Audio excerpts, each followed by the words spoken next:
Hello student, आज हम लोग पढ़ेंगे लोकतंत्र के बारे में। पहली बात ये वीडियो है क्लास 9 के विद्यार्थियों के लिए। और लोकतंत्र में सबसे पहले हमको क्या पढ़ना चाहिए उसके बारे में हम चर्चा करेंगे। तो सबसे पहले जान लेते हैं कि लोकतंत्र है क्या। लोकतंत्र किसे कहते हैं? तो लोकतंत्र का मतलब होता है जहाँ पे लोगों द्वारा जैसे कि जनता के लिए जनता द्वारा जो शासन होता है यही क्या कहलाता है? लोकतंत्र। यानी कि जिस देश का जो सरकार होता है, जिसका चुनाव जनता करती है, वो क्या कहलाता है? लोकतंत्र कहलाता है। भारत क्या है? एक लोकतांत्रिक देश है। तो सबसे पहले हम जान लेते हैं कि भारत का जो संविधान है वो कैसे बना है। तो भारत का संविधान पहले तो एक संविधान सभा बनाया गया। ठीक, संविधान सभा कैसे बनाया गया? तो कैबिनेट मिशन योजना के तहत। कैबिनेट मिशन योजना कब आया था? तो 1946 में। तो सबसे पहले हम जान लेते हैं कि संविधान सभा की पहली बैठक कब हुई थी? तो 9 दिसंबर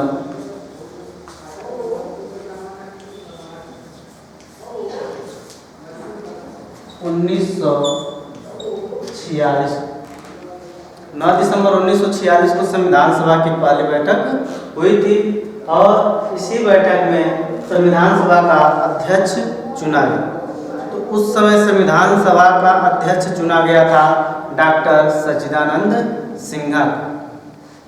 तो डॉक्टर सच्चिदानंद सिन्हा 9 दिसंबर 1946 को संविधान सभा के अध्यक्ष बने। उसके बाद से क्या हुआ? 10 दिसंबर को उनकी मृत्यु हो गई। और मृत्यु होने के बाद पुनः 11 दिसंबर को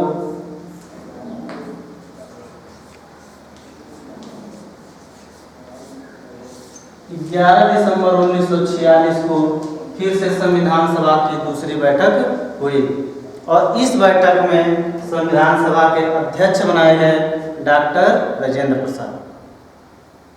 तो डॉक्टर सच्चिदानंद सिन्हा पहले तो इन्हीं को अध्यक्ष बनाया गया था, लेकिन उसके एक दिन बाद ही उनकी मृत्यु हो गई। इसी वजह से इनको अस्थायी अध्यक्ष कहा जाता है। क्या कहा जाता है?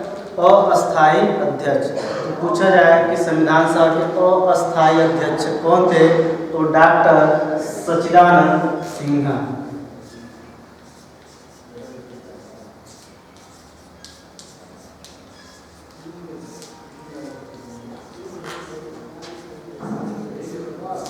ये क्या थे? अस्थायी अध्यक्ष। और डॉक्टर राजेंद्र प्रसाद क्या है? अस्थायी अध्यक्ष। तो अस्थायी अध्यक्ष ये जब बने थे तो अस्थायी नहीं थे, इन्हीं की देखरेख में पूरा संविधान बनके तैयार हो गया। उसके बाद ये अस्थायी अध्यक्ष बने। अगर बाय द वे अगर सच्चिदानंद सिन्हा की मृत्यु नहीं हुई होती, अगर इन्हीं के देखरेख में पूरा संविधान बनके तैयार हो गया होता तो संविधान सभा के अस्थायी अध्यक्ष यही कहलाते। लेकिन इनकी मृत्यु हो गई, इसीलिए इनको अस्थायी अध्यक्ष नहीं कहा। अब बात करते हैं संविधान कैसे बना है, कितने देशों से मिलकर के हमारा संविधान बना है।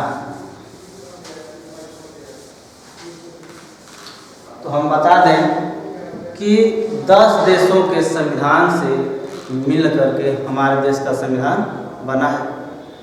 और भारत का जो संविधान है विश्व का सबसे बड़ा संविधान है।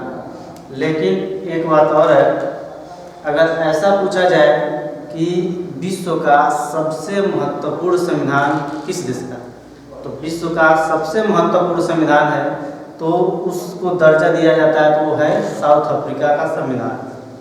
कारण है साउथ अफ्रीका का संविधान विश्व का सबसे लोकप्रिय संविधान क्यों है?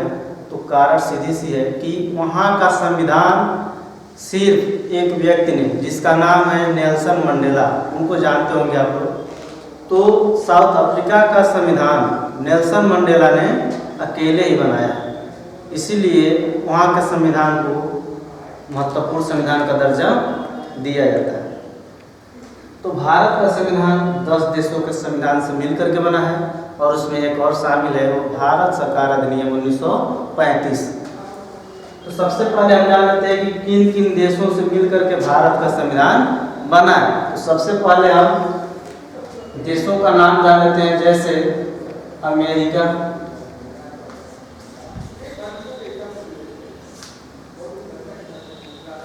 ऑस्ट्रेलिया,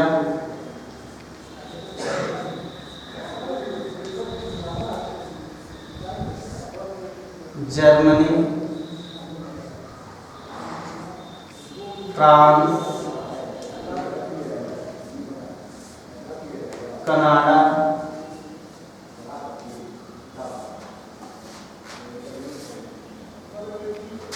जापान,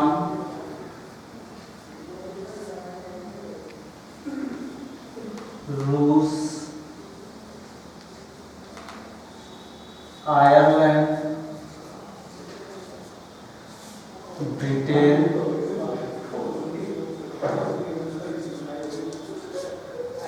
और दक्षिण अफ्रीका।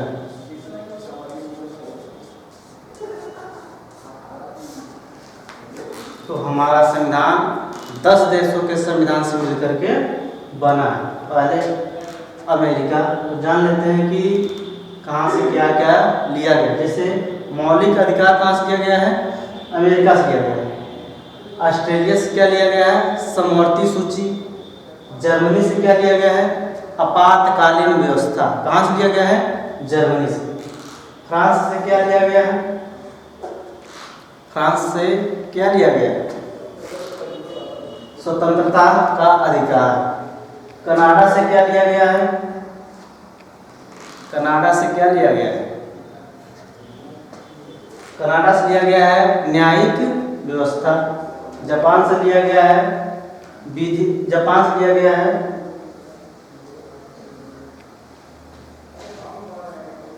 विधि द्वारा स्थापित प्रक्रिया। और रूस से क्या लिया गया है, रूस जो है हम लोग का बहुत ही अच्छा दोस्त है। रूस भारत का सबसे अच्छा दोस्त है और जो हम लोगों का कर्तव्य है एक अच्छे दोस्त से लेना चाहिए। इसीलिए हम लोगों का जो कर्तव्य, जैसे कि मौलिक कर्तव्य कहाँ से लिया गया है, तो रूस से लिया गया है। आयरलैंड से क्या लिया गया है, आयरलैंड से लिया गया है नीति निदेशक सिद्धांत, कहाँ से लिया गया है, आयरलैंड से। ब्रिटेन से क्या लिया गया है, संसदीय व्यवस्था, कहाँ से लिया गया है, ब्रिटेन से। और दक्षिण अफ्रीका से लिया गया है संविधान संशोधन की प्रक्रिया, यानी कि संविधान में किस तरह से संशोधन करना है। ये तो हो गया 10 देश जहाँ से हम लोग का, जहाँ के संविधान से कुछ न कुछ लेकर के हमारा संविधान बना है।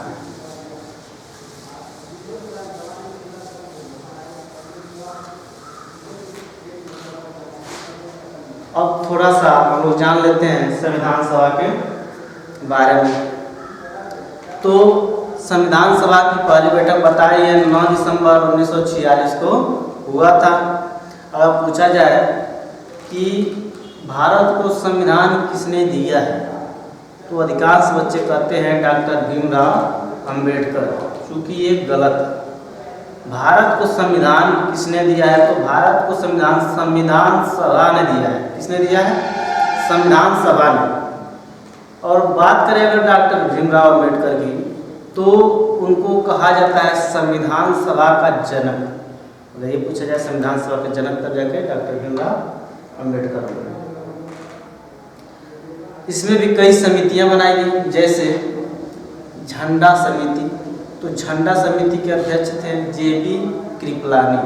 और एक बात और याद रखना है, अगर ये पूछा जाए कि स्वतंत्रता के समय कांग्रेस पार्टी के अध्यक्ष कौन थे, तो वो थे JB कृपलानी और ये झंडा समिति के अध्यक्ष भी थे। उसके बाद से 2-4 समितियां हैं जो महत्वपूर्ण है, जैसे अगर पूछा जाए कि प्रारूप समिति के अध्यक्ष कौन थे, तो प्रारूप समिति के अध्यक्ष थे डॉक्टर भीमराव अंबेडकर। संचालन समिति के अध्यक्ष कौन थे, तो डॉक्टर राजेंद्र प्रसाद।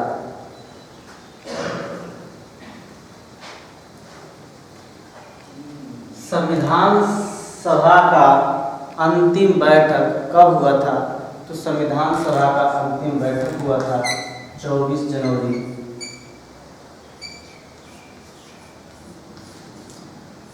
1950। 24 जनवरी 1950 को संविधान सभा का अंतिम बैठक हुआ था। ये तो मालूम ही होगा कि भारत का संविधान कितने दिनों में बना है? 2 वर्ष 11 माह और 18 दिन। संविधान, भारत का संविधान कब पूर्ण रूप से बनकर के तैयार हो गया था? तो वो हुआ था 26 नवंबर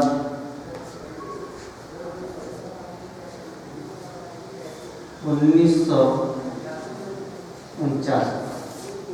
अब आप ये कहेंगे कि भारत का संविधान 26 नवंबर 1949 को बन के तैयार हो गया था, और केवल तैयार ही नहीं, उसी दिन इसको स्वीकार भी किया गया था, लेकिन लागू नहीं किया गया। इसको लागू कब किया गया था? 26 जनवरी 1950, 2 महीने बाद।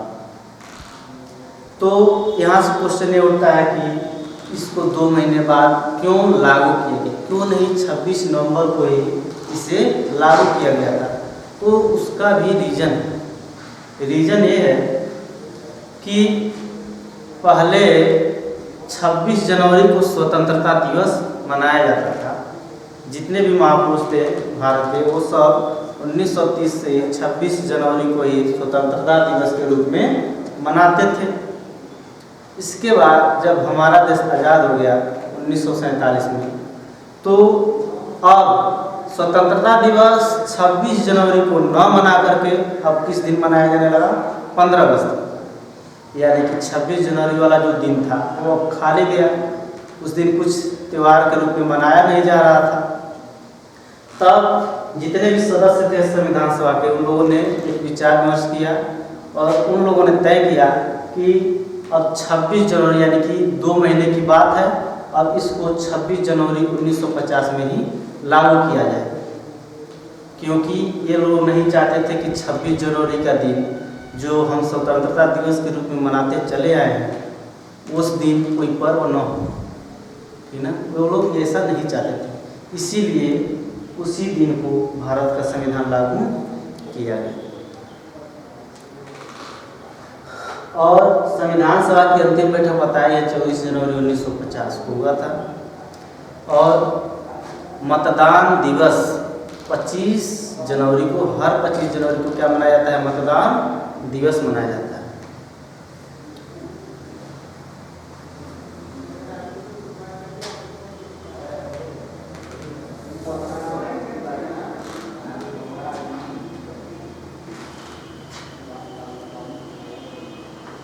अच्छा बताइए, चलिए थोड़ा सा जान लेते हैं अनुच्छेद के बारे में।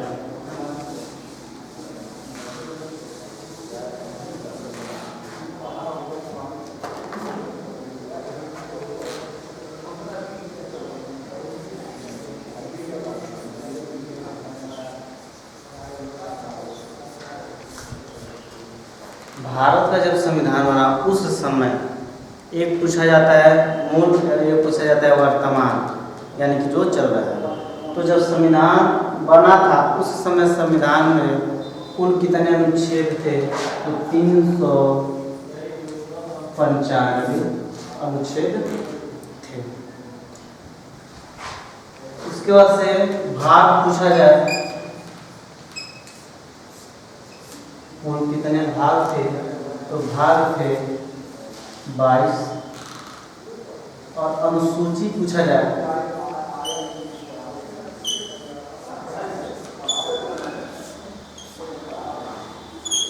तो कितनी अनुसूचियां थी? 8। लेकिन अगर वर्तमान में पूछा जाए कि कितने अनुच्छेद हैं तो 450। कितने अनुच्छेद हैं? 450। और कितने भाग हैं? 25। कितने भाग हैं? 25। और कितनी अनुसूचियां हैं? तो 12। यानी सभी का संख्या क्या हुआ है, बढ़ गया। तो ये हो गया अनुच्छेद 395 संविधान में, जब संविधान बना था। और भाग कितना था, 22, और अनुसूची कितना था, 8।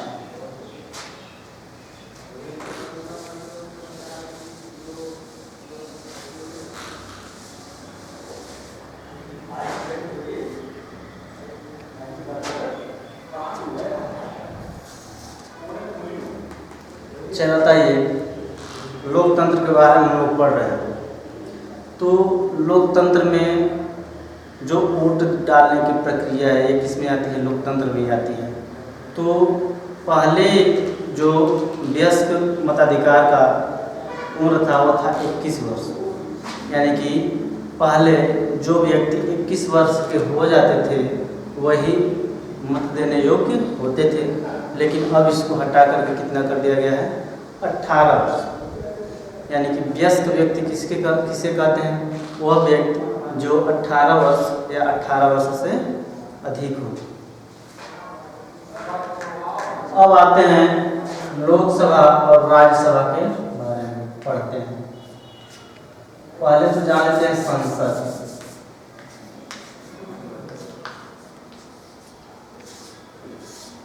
संसद क्या है, संसद भवन कहाँ है, तो दिल्ली में। अब इसके सदन कितने सदन होते हैं, 2। कौन कौन, लोकसभा और एक होता है राज्यसभा।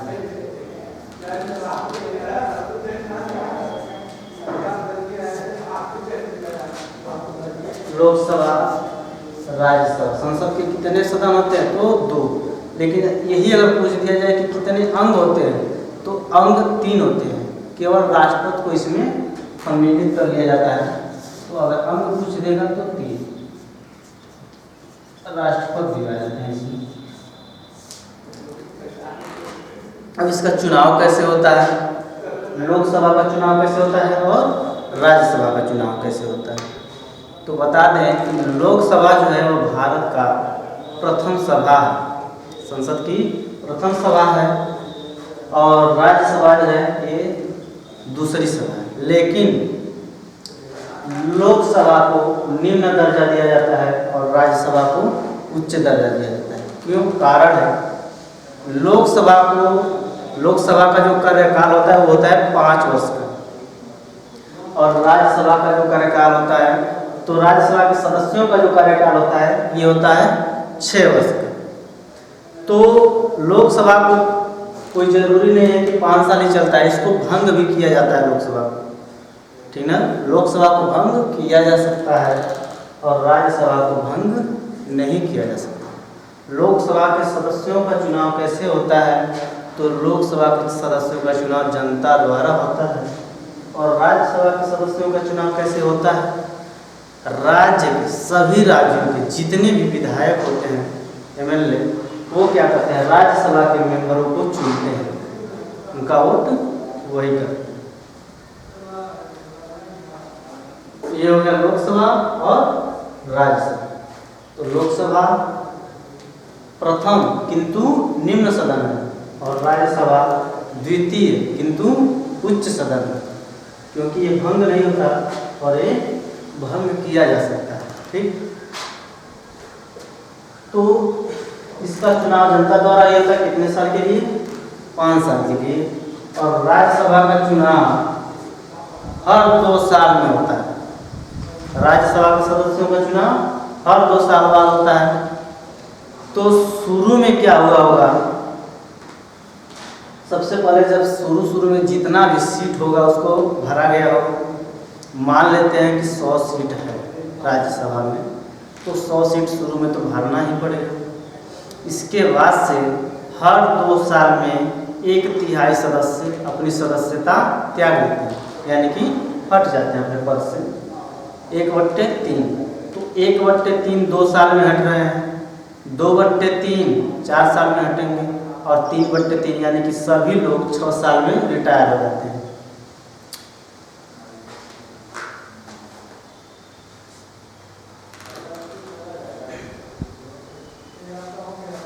अब आते हैं, जैसे लोकसभा और राज्यसभा है वैसे ही होता है विधानसभा और विधान परिषद। तो विधानसभा विधान परिषद ये सब कहाँ है? ये राज्यों में होता है। विधानसभा हर राज्य में होता है लेकिन विधान परिषद सभी राज्यों में नहीं, ठीक ना।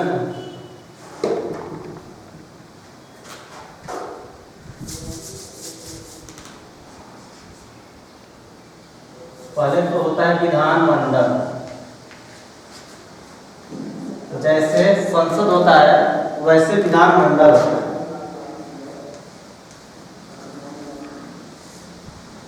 और विधानमंडल में क्या होता है? एक होता है विधानसभा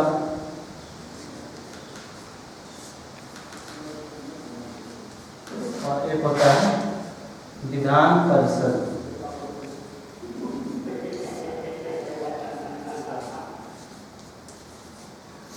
विधानसभा और विधान परिषद। तो जिस तरह से, जैसे इतना याद रखना है आपको, सभा, जब सभा आ जाए तो समझ लीजिए कि ये भंग होने वाला है। जैसे लोकसभा 5 साल से पहले भी भंग किया जा सकता है, उसी तरह से विधानसभा भी 5 साल के अंदर भंग किया जा सकता है या उससे भंग किया जाता है जिसका चुनाव जनता करती है। विधानसभा के सदस्यों का भी चुनाव जनता ही करती है और लोकसभा के सदस्यों का भी चुनाव जनता ही करती है। अब थोड़ा सा ये जान लीजिए कि लोकसभा में किसका चुनाव होता है और विधानसभा में किसका चुनाव होता है। तो पीएम का चुनाव जो होता है वो लोकसभा में होता है और सीएम का चुनाव किसमें होता है? विधानसभा में होता है, ठीक।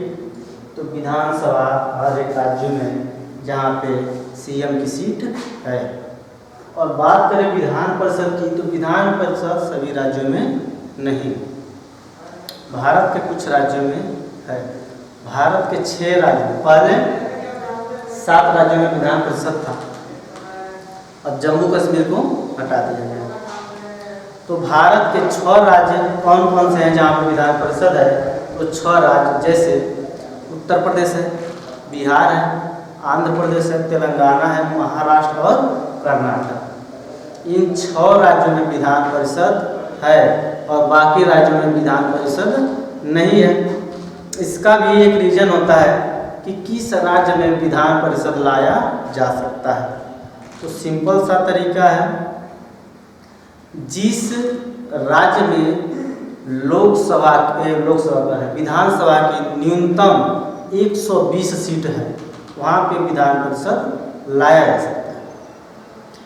विधान परिषद के जो मेंबर होते हैं उनकी न्यूनतम संख्या होनी चाहिए 40, ठीक। या हम कह सकते हैं कि विधानसभा के 1/3 भाग विधान परिषद के मेंबर होते हैं। समझ में आ रहा है? जैसे विधानसभा में 120 सदस्य हैं तो विधान परिषद में 40 सदस्य होंगे, 1/3। ये तो हो गया न्यूनतम, यानी कि कम से कम लोकसभा में 120 और विधान परिषद में 40 सदस्य होने चाहिए। तो विधान परिषद उसी राज्य में आएगा जहां विधानसभा में 120 या उससे अधिक मेंबर हों। जैसे उत्तर प्रदेश में विधान परिषद है, तो उत्तर प्रदेश में जान लेते हैं कि विधानसभा की सीटों की संख्या कितनी है। तो विधानसभा की सीटों की संख्या है 403। 403 सीटों पे चुनाव होता है किस राज्य में? उत्तर प्रदेश में। तो न्यूनतम तो 120 माना गया है, मैक्सिमम कितना हो भी हो, ठीक। बस ये है कि 120 से कम सीट नहीं होना चाहिए विधानसभा में, तभी उस राज्य में विधान परिषद लाया जा सकता है। तो विधानसभा में मुख्यमंत्री का जो चुनाव होता है वो विधानसभा में ही, विधानसभा भंग किया जा सकता है लेकिन विधान परिषद भंग नहीं किया जा सकता है।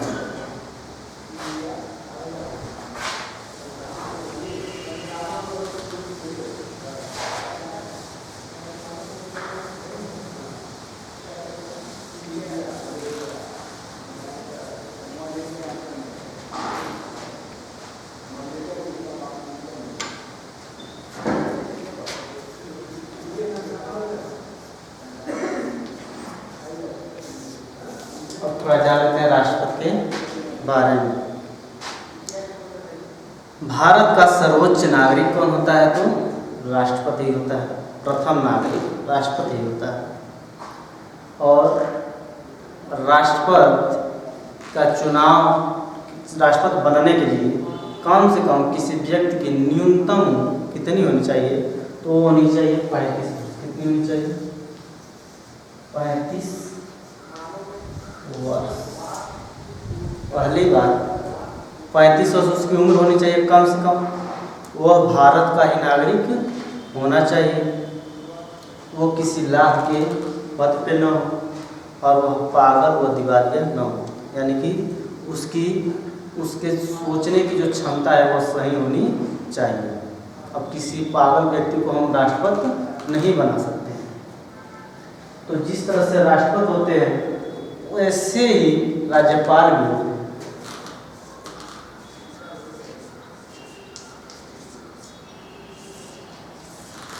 इसके लिए भी वही प्रक्रिया, इनका न्यूनतम उम्र कितना होना चाहिए? 35 वर्ष। राज्यपाल के लिए भी न्यूनतम उम्र कितनी होनी चाहिए? 35 वर्ष होनी चाहिए। राज्यपाल किस लिए बनाए जाते हैं? राज्यों के लिए राज्यपाल बनाए जाते हैं और देश के लिए राष्ट्रपति। यानी कि जो कार्य राष्ट्रपति देश के लिए करते हैं वही कार्य राज्यपाल किसके लिए करते हैं? राज्यों के लिए करते हैं। मंत्री, प्रधानमंत्री, मुख्यमंत्री, दोनों में क्या है? मंत्री ही है। और एक बात और बता दें आप लोग को, अगर पूछ दिया जाए कि मंत्री परिषद का अध्यक्ष कौन होता है, तो किस के लास्ट में मंत्री आ रहा है, ठीक ना? और जैसे कि प्रधानमंत्री, राष्ट्रपति के बाद अगर कोई है तो प्रधानमंत्री है। सबसे ज़्यादा पावर राष्ट्रपति के पास, उसके बाद से प्रधानमंत्री के पास। तो प्रधानमंत्री लास्ट में क्या है? मंत्री, यानी कि वो मंत्री परिषद का ही सदस्य है। तो मंत्री परिषद का सबसे मतलब बड़ा सदस्य जो है वो क्या है? प्रधानमंत्री। तो प्रधानमंत्री देश चलाता है और मुख्यमंत्री राज्य चलाता है। उसी तरह से राष्ट्रपति भी देश चलाते हैं और राज्यपाल राज्य चलाते हैं।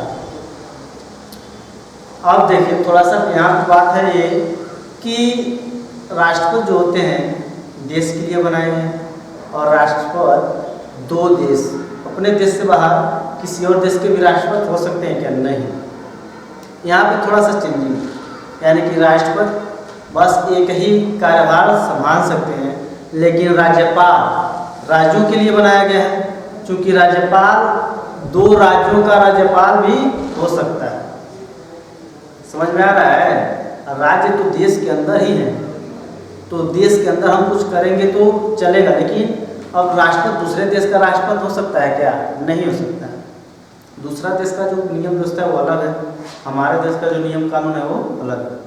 यानी कि राज्यपाल दो राज्यों के भी राज्यपाल हो सकते हैं, लेकिन राष्ट्रपति नहीं। देश चला रहे हैं तो कहाँ दो देशों को थोड़ी राष्ट्रपति हो पाएंगे। थोड़ा सा और आप लोगों को बता दें कि जो राज्यपाल होते हैं वो राष्ट्रपति के प्रयत्न, जैसे कि राष्ट्रपति जब चाहे राज्यपाल को उसके पद से हटा सकता है। प्रसाद का मतलब क्या होता है? किसी ने किसी को प्रसाद के रूप में वो पद दे दिया और वो जब चाहे तब उसको वहाँ से हटा सकता है। अच्छे बताइए, राज्यसभा आपको बताए हैं, राष्ट्रपति भी जाने देश का जो प्रथम नागरिक होता है वो होता है, या सर्वोच्च नागरिक जो होता है वो राष्ट्रपति होता है। उपराष्ट्रपति क्या होता है? उपराष्ट्रपति जो है, राज्यसभा भी बताए हम आप लोगों को, राज्यसभा का प्रधान सभापति या कह सकते हैं कि राज्यसभा का अध्यक्ष कौन होता है? तो उपराष्ट्रपति होता है।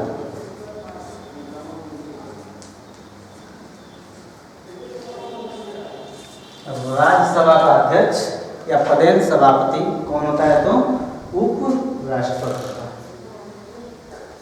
चलिए स्टूडेंट, आज के लिए इतना ही। अब मिलते हैं अगले दिन अगले वीडियो में। तब तक के लिए धन्यवाद।